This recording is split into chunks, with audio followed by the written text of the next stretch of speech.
Next speaker is who inspires both entrepreneurs and technologists. He's from a non-technical background, but still he has founded India's first unicorn and global technology powerhouse, InMobi. Please welcome Mohit Saxena, ex-CTO and co-founder of InMobi and founder of Risoti. Today he is going to deliver a talk on how he designed scalable architecture that covers evolution of business and maintains high engineering. Now it's over to you, Mohit. Hey guys, thanks for having me here, and I hope you are able to hear me properly. So what I'm going to do is basically at this point of time is going to share a framework that I use basically while I was building the InMobi. Look, my fundamental belief is that every startup has a potential to become a unicorn. For some people, it is part of sheer luck, and they reach there quite early. For some people, they try everything and sometimes it takes a little bit more time. But what I have realized that almost every company who has made it to that level, there is a certain level of framework or orchestration. How do you design your path, your future, is applicable over there. And what I'm going to share is a very simple, very basic thought process that you can apply to anything, while you are building your organization, how you are doing hiring, and how you are even thinking of designing your system. So I will try to basically make it as simple as possible. Please, take a look at it and feel free to ask me any question and anything that you would like to ask. So let me just take it to on the front screen, and I hope you all can see it. One of my favorite role model is our own rocket man, Abul Kalam. And I remember this framework I created, in his memory, the day he died. And the thing is basically why his contribution for me, the most important defining moment for our country and for myself was that, considering all the problem that we have or challenges that we have in India, this guy always inspired the generation. He was not only responsible to basically make us nuclear power, he was able to give us, our rockets, and he was our own missile man, someone, who really added honor to the president post in the country. So what I'm showing over here is basically the journey of his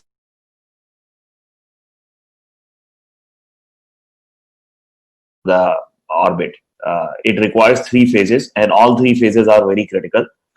So as you can see, the first phase over here is basically liftoff. I think the most important part of any journey. I don't know whether you are aware of the stats, but actually failed to lift off. What does that mean? What that mean is basically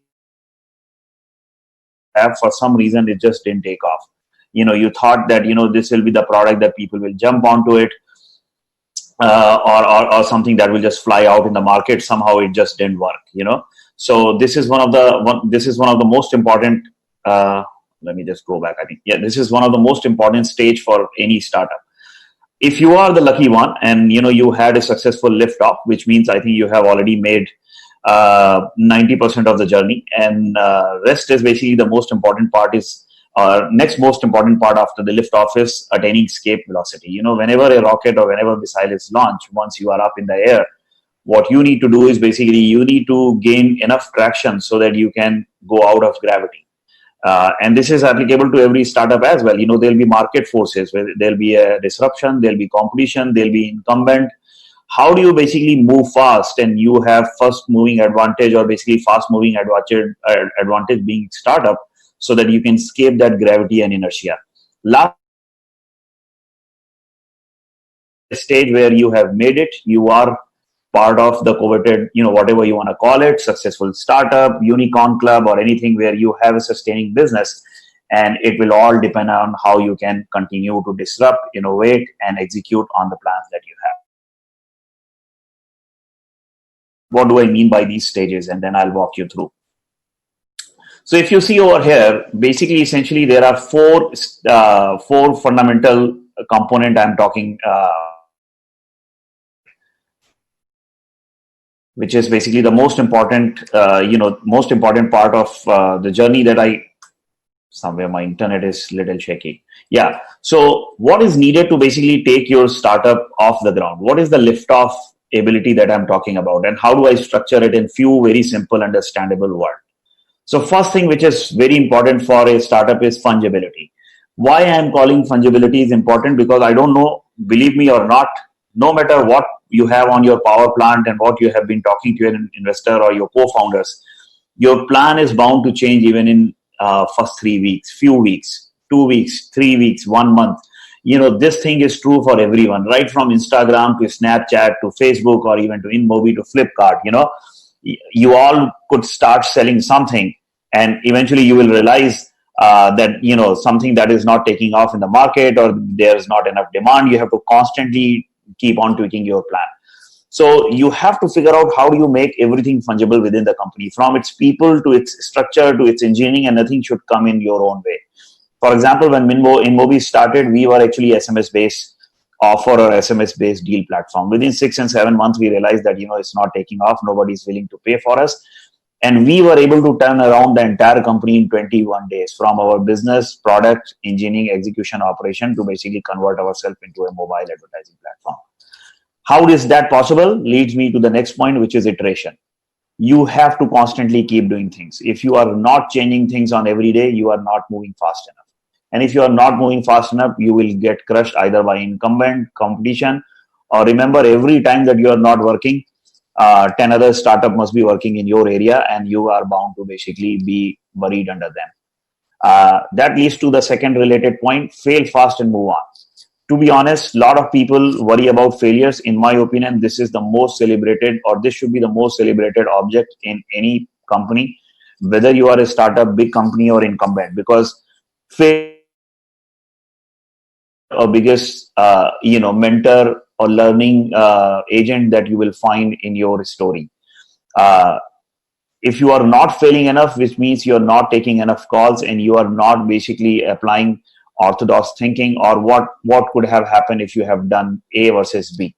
So this is what leads to iteration, and this is what it leads to result, which brings me to the last point of lift off stages: constant progress. As a startup, the object driven or the result driven culture is quite important.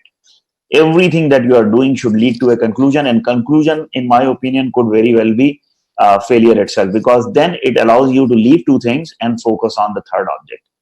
So if you have all these three fundamental thought process in early in the game, I'm pretty sure that you will be able to weather the lift off stage and you'll be able to go to the next stage.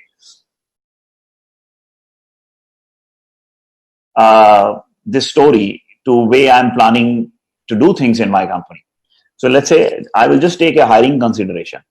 So hiring consideration. Remember, I talked about fungibility. So if you see my first point, it's very important to find hustler early in the game. You actually don't need rocket sciences. Because right now you don't know which direction you are going to be. And if you don't know what direction you are going to be, so it's better to have people who can just maneuver fast, who can go into any direction where the company is taking them. So for me, the hustlers are quite important in early stage of the company, and every startup should actually find them.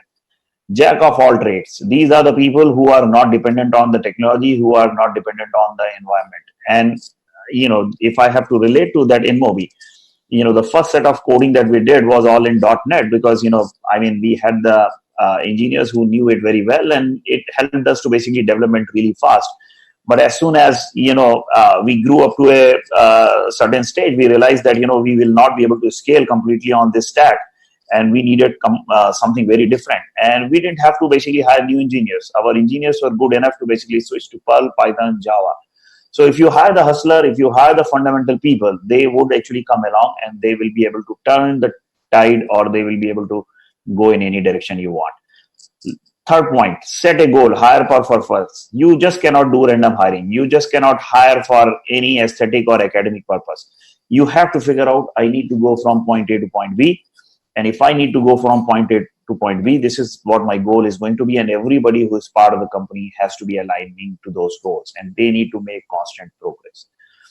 The fourth point is your top 10 or rather first 10 engineers are very important. I have not seen any company make it to the top who have made wrong hiring while hiring their first 10 people. I cannot emphasize more on it. The company is all about people and people are all about company. So your every unicorn that see is the top or is the initial 10 engineers who are responsible for giving that company that shape. So founders have to take that responsibility on their own. I consider this team as the extended founding team because nobody else can connect, and that's how these hiring needs to be done. And that leads to my next point. If you are going to find these 10 people and if you are going to call them as extended founding team, make sure you are not hiring them for money, because if you are hiring them for money, that's a transactional deal and possibly these people will leave you if things are not right. So who you are hiring people who believe in your purpose, and if they believe in your purpose, they will stick around with you and will make sure that this company takes off. Last but not least, I do not believe in that hiring is only the job of HR or hiring is only the job of certain people. To be honest, if you are a startup and you are in lift off page, I doubt it that you will have enough money to even have a dedicated HR person. So for me, the biggest magnet and the biggest recruitment person in the company has to be founders. They are the one who hold the vision. They are the one who understand what they are doing, and it's their job to sell that idea to the people that they are going to hire. So these are some very initial tenets that I think you should apply while you are building the initial team. And if you do it right, I can vouch for it that 90% of the time it just works. Coming to the next point, most of you, I think, I'm assuming here will be part of technology team, or you could be the office of the CTO, or you will be a CTO founder, or even an early or founding engineer. How do you apply the same principle, what I was telling you, the four things that I applied to the hiring in the system and design category consideration? First thing, design for simplicity. As I told you guys, in early days, the startup can change direction. You cannot go into a very fancy model. You cannot go into a very fancy architect where your design itself will become your problem. Build something that is so simple to change, as modular as possible. You don't need to be at rocket science at this point of time. As I told you, scale problem, complexity problem, data problem, all that can be solved later on in the game. There is enough time. What is needed at this point of time is how maneuverable your ship is. So simplicity is the core object of your design and architecture consideration. Use common tech. I have seen people choosing very fancy technology and then they basically end up in a situation where it's hard to even find engineers. Look, there is a talent war out there. What you want to do is you want to build something using the tech which is so common that you will be able to get this engineer anywhere in the world and you should get it in a day or so. If you do something very fancy, unless you are in a domain, you are designing chip or you are designing, God knows something, where subject matter expertise is quite important. I find this one of the most common pitfall where your selection of technology will become your problem. So keep it simple. Keep the tech that is quite abundant and very easy to find the talent at the right price. So basically, this will help you to scale faster, at least in the early days. Speed over indulgence, same thing. There is no such thing as perfect solution. A lot of engineers I know have the fascination of doing the perfect job or writing the perfect code. In my opinion, there is no place for that in early days in the game. Stable code and responsible code, I believe, is the basic requirement that every engineer should understand. But beyond that, the speed is quite important. How fast you launch the product, how soon you launch the product is quite important. And I think you all have heard the famous Mark Zuckerberg quote, move fast, fail things. So I mean, that is literally what it means. And it really helps. Fourth thing is quite related to the point one and point two I made. Very easy, maintainable design.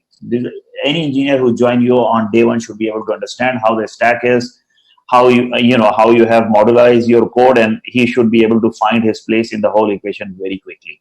If you make it very fancy, if you make it very complex, the boot up time for these guys could be incredibly hard, and you don't want that in early stage problem. As a founder, as a leader, as an engineering team member, it's your job to anticipate problem in advance. The best help you can do to your company in early days is figure out where things will break. Because look, you are making choices, you are doing things simple, you are doing things with common tech, but it's very important to have the awareness that where you need, you have taken some or you have cut some corners so that you are ready for that. Last but not least, every startup should rely on beg, borrow, and frugal. I'm not using a steel word because I don't believe in that, but be as frugal as possible. Beg anything that you can find for free, borrow anything that you can find for free, whether it's AWS credit, do not hesitate, because all these things matter and it helps, saves money, saves time. And these are the things that will help your company to go to the next level. So if you apply these thought process, not only in tech, even in your business, organizational structure or architecture diagram, everything, I'm pretty sure that you will be able to cross the lift off stage for your startup. Now coming to the stage 2, as I told you, this is about defying the inertia, defying the gravity, and attaining the escape against your competition, against your incumbent. So what are the 4 things that I believe should be the part of your structured framework? So user experience is the key. Guys, we live in a very different world. Every company who is successful today has simplified the user experience or built something that is so easy to use for anyone. Even a 2-year-old or even a 3-year-old can basically play with it, use it. So if you are in B2C domain, you cannot survive without it. But even if you are in B2B, user experience is paramount, and make sure that is part of your life and your thought process. This is also the time when you start to build skills and depth, because now you will be beating or now you'll be competing with some big guns out there. So if you are not demonstrating right skills and right depth, possibly you are going to be part of roadkill. So you cannot afford to have that. So all the tech debt that you will be generating on stage 2, this is the stage or this is the time that you will start cleaning up for that. So that leads to the third point, foundation for future. In this stage, you may be a 100 people company, 60 people company, 50 people company, but you have to start setting up your system, architecture, design, and even organization where you should be able to scale it to 1,000 people if you get to that stage. Last but not least is a strong notion of value. Everywhere you need to be very clear what value you are generating. Everyone needs to know what my role over here is and how I'm helping company to win this battle. So once you have the value associated to everything that you do, that question should be asked in every design meeting, in every system, every architecture, or even in organizational level. What I'm doing that will basically generate value for the company. So that notion needs to come over there. Amazon is one of the company that has basically really imbibed it, and they have really shown to the world if everything is associated to a value, I mean, there is no reason why you will not succeed. So same thing, I will help you to walk through and apply the same guidelines into taking 2 big problem every startup face. One is hiring consideration. So as I said, the first thing that you are going to do is you are going to build depth. You know that what are the places where you lack the depth, what are the area you will be heading on. By stage 2, you will have a full clarity where your company is heading. So you start to basically build those complementary forces around it. You start to build people who can help you solve those problems. Second is a very related objective. Enhance the skills of your existing team, upgrade your team, make them ready for the next stage. These are the hustlers who are with you from day one. And what you need to do is now you need to quickly reskill them, and you have to quickly retrain them to the demand of the company for future. I think if you do that, basically it's much better than, and the cost of reskilling and upgrading your team is simply the 20% off as compared to getting the person from outside. So in my opinion, very effective tool. People actually don't spend much time on it, but I think it could be something very important for you. Same thing, the third point never change. Set ambitious goal for faster growth. Now your growth should be faster than what you were doing earlier, because chances are you are bigger, you are better, and you are physically more stable than what you were in early stage. Now you have moved down from your first 10 engineers, so the number will be 20 engineers now. It could be 30 as well, depending how your how is the course of your company. And once again, be very careful who you are hiring, because these are the engineers who will decide whether you will be a unicorn one day or not. Next point is, as I told you, I think point 1 and point 2, hire for the weakness. You know your tech debt. You know where you have cut corners. So start complementing those areas and basically start to bring a holistically very round up team all across. Last but not least, this second last item, this thing will never change. Even when you become a unicorn, the founder is still the person who needs to hire. They still hold the vision tight.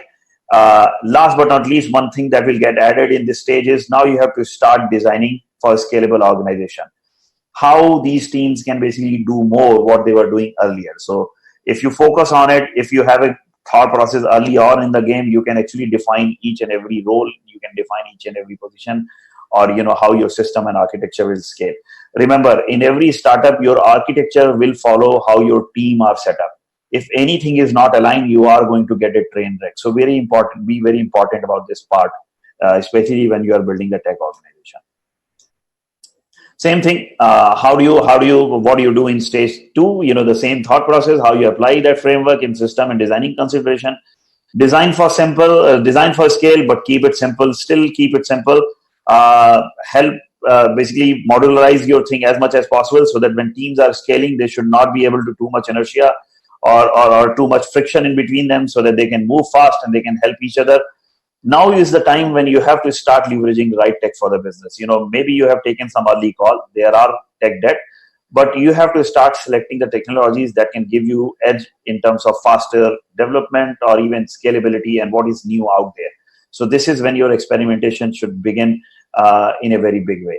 Stability is going to be a big part of your business at this stage. So basically make sure, that is part of your life. Anytime, whenever you are designing system, whenever you are designing architecture, how your engineers are writing code, basically how you're doing change management, everything that comes to a development life cycle, the stability needs to be part of first principle. Next is scalable design first and first principle foundation. Everything nice now needs to be built based on what is the right thing to do versus, hey, just do it somehow, just do a hacky thing over there. So that stage will start to get over around that time. So basically bring the fancy engineer in you that was basically hidden up until that point, and this is the time to basically rise and shine. Same thing, anticipation problem in advance. This will not go away. In fact, at this point of time, the expectation is you are more learned, you are more aware, and you'll be able to do a better job of it. Beg, borrow, frugal is quite valuable at this stage as well. So you will still, stick to that point. If you have crossed this stage, then, I think chances are you are one of the most successful startup in any geography you are. And I think big kudos to anyone who has been able to do it. But the job gets tougher over here, because now people will have more expectation from you. You are already a successful company and people look up to you, and, everybody waits for what you do next. So what are some of the key things? That is the area where many people or many companies, basically they get it wrong. And they start to basically go down after this phase, after achieving all the success. And what are some of the pitfalls? This is the stage where you have to basically start enabling seamless growth. What do I mean by seamless growth? Means now all the teams or all the basic logical units should be able to move in their own direction with much more autonomy without depending much on everything else. And I will explain you a little bit later in system design. Same thing, delivering powerful product. As I told you, now the expectation is more. So basically how you are going to win in terms of your product out there is going to be over there. At this point of time, your decision making needs to be completely data driven, and your architecture, your system, and your culture needs to be in a place where basically you should be able to get any information anywhere, anytime. And entire company needs to be empowered to basically look at that intelligence. Last but not least is, I hope that at this point of time, you already have a kick-ass engineering team that will be giving any organization the unfair technological advantage over other business. So this is what incumbent do. This is what big company do. So if I were to basically take the same philosophy and put it to the hiring consideration. So basically now you not only build depth, but the chances are you are facing some technical challenges that nobody has solved that. So that's where big tech company, they take a leap and they start to contribute to the community. This is what basically thrives the cycle of open source. And at InMobi, actually, we ended up creating more than 100 committers, because the way we wanted to process data, the way we wanted to solve distributed transaction system was not out there. And we ended up writing bunch of software on our own, our contribution from Falcon to Hadoop to Yarn, and it's all up there. So this is this should basically give a very thriving culture to any tech company. So very important for company who are in that stage. Enhance skill, upgrade your team. Once again, this never goes away. You keep on basically adding value to your own folks. Create winning team and not heroes. This is the stage where you will be a big company, and now you cannot rely on 4 or 5 good engineers in the company. Instead, you need to have the army of company all across. So what you do is you start to build a culture where heroism is not celebrated. Instead, a winning team is celebrated, where every person contributes to the common goal. So very important. This is a very subtle point, but this is the main quality of every tech company out there. Now you must be a big company. So basically, instead of 10 and 20 numbers, how you are going to scale next 100 engineer company will decide the course of a unicorn. From Facebook to Google to Intel to AWS or even to InMobi and Flipkart, whatever they have done, the bar and the quality of engineers never went down. They always kept on hiring people who are better than the existing people. So that's the virtuous cycle is what I'm talking about here. And that's what you need to basically solve it. Hire for competent, hire for complementing your weaknesses. Founder vision remains same. And at this point of time, one thing that I have added in the hiring consideration is start to break down your teams the similar way you break down your legacy or monolithic software. You modularize it so that the teams have autonomy over it and they can actually move fast and move in their own direction, so that the entire company wins and with the progress made in all 360-degree direction. How you will apply the same thought process into system and designing consideration. Scale, stable, and simple. That is the thing that will start to come. Cutting edge technology and unfair advantage. Apologies for a spelling mistake, but yeah, at this point of time, I'm hoping you have something which is so different that no one has, and that is basically what is going to make your business team empowered. In-house perfection. Everything that you do is needs to be perfected. Yeah, now you cannot live with tech debt. Now you cannot live with cut corners. And the perfection, the finesse of even writing code, designing, and how you handle your operations, everything start to come into this place. Scalable design and first principle foundation should be the mantra of the company. Every new engineer who joins, he gets baptized by fire and he gets basically trained on these fundamentals, because now you don't have time to go back and the fix things. Your scale and your expectation, SLAs and stability requirement will be quite high. It could be very expensive. So you see how I'm transitioning. What was allowed in stage 1 is actually right now is pretty much blasphemy when you are in this stage. So it's completely a 180-degree turn in some of the things that I'm making. Then self-sustaining team. The bigger you are, the more susceptible to you are for a big company syndrome and inertia. So make sure your setup from your system to your people are self-sustaining and they are broken into small teams who can still move quickly. And that's how basically you sorry, I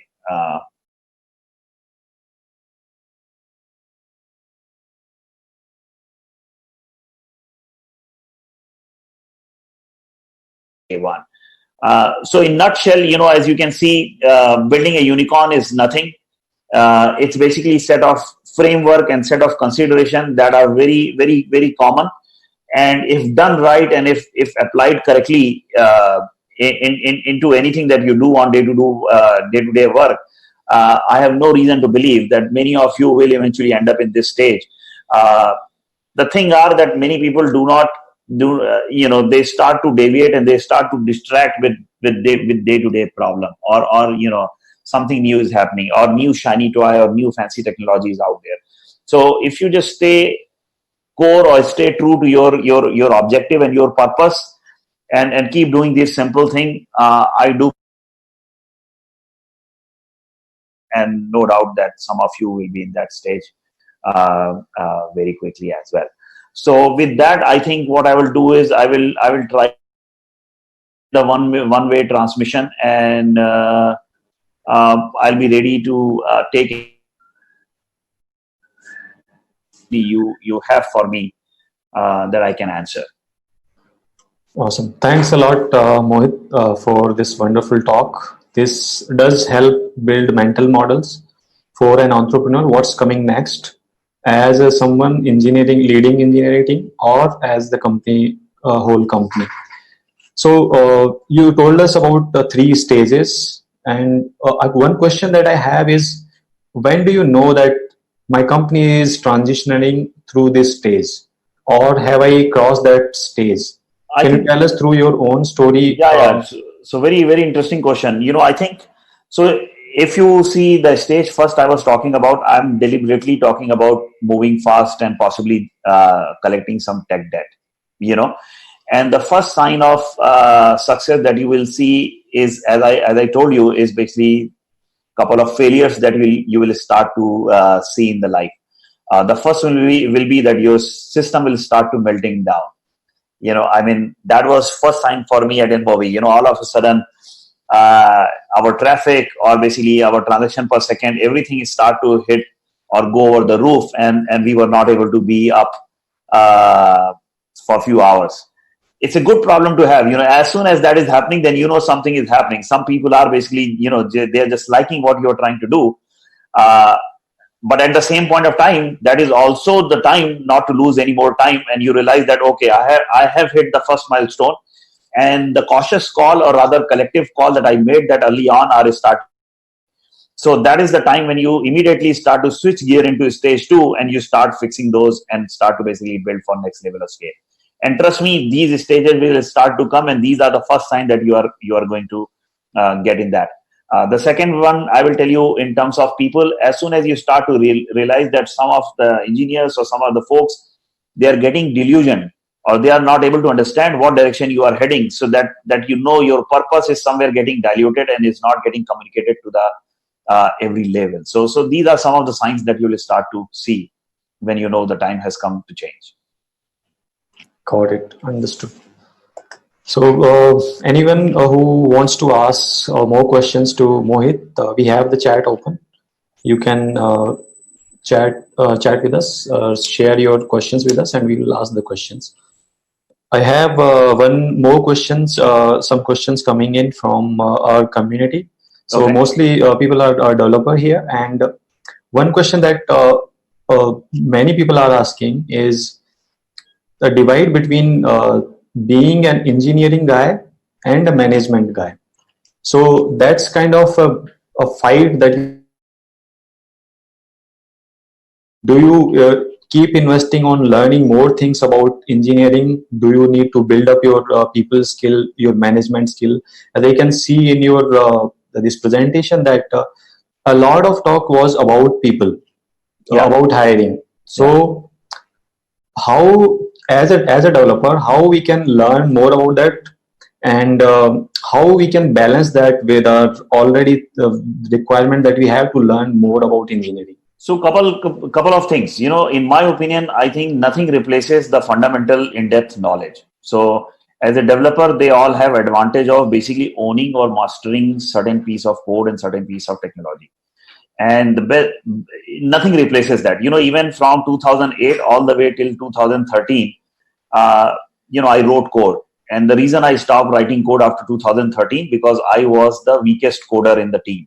And I'm very proud of the fact that I built such a kick-ass team that I became one of the last guys. So, so I left it to the people who were better than me. And instead, I started focusing on how do I make everyone in the team quite effective. So as a developer, what you do, as you start to gain that mastery, also start to focus on EQ factor as well. In this life, for success, IQ is not enough, because as you are growing, what is most important is having a very holistic view on the problem and the business, and how you grow as a professional.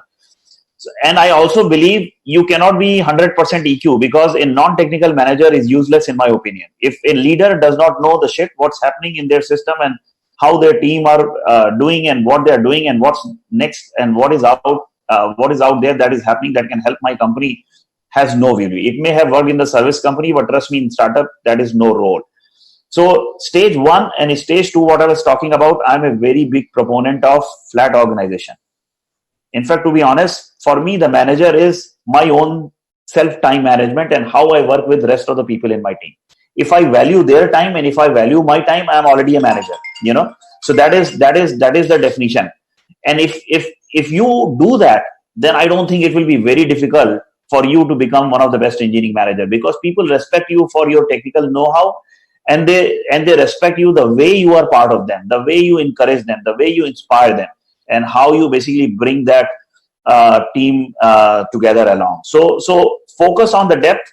Along with the depth, make sure that you are equally accessible to your own team, and you make every effort to make your team successful, and you try to cover, you try to fill its gap, and you try to basically raise the bar every time you do that. You are automatically a manager, and somebody will be watching it, and your growth path will be right there. Perfect. Thanks a lot. So we know you have a hard stop at right now, and thanks a lot for joining us. And out of your busy schedule, we have more questions. I think we would like to share that through different channels, or probably the next talk we have here again at Git Commit Show. Absolutely. So, I think feel free to reach out to me. You can always reach out to me at mohit.saxena@inmobi.com on LinkedIn. And if there is any way I can help, and anything that, what I have done, I can give you my perspective. There's nothing right and wrong in this world. It's just doing the right thing at the right time what matters. So what I learned, I can tell you, and maybe that will be helpful in your domain as well. Awesome. Thanks a lot for this wonderful talk. Thank you, buddy. It was great to have you. Thank you for having me here. Thanks a lot. Bye-bye.